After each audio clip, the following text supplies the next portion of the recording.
கண்டால் வணங்கும். எங்கே சொல்லு? அன்பில் வாழும் இதயம் தன்னை தெய்வம் கண்டால் வணங்கும்.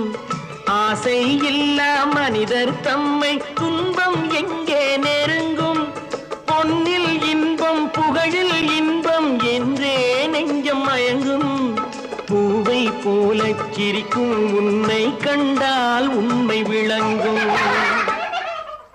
சிரித்து வாழ வேண்டும், பிற சிரிக்க வாழ்ந்திடாதே.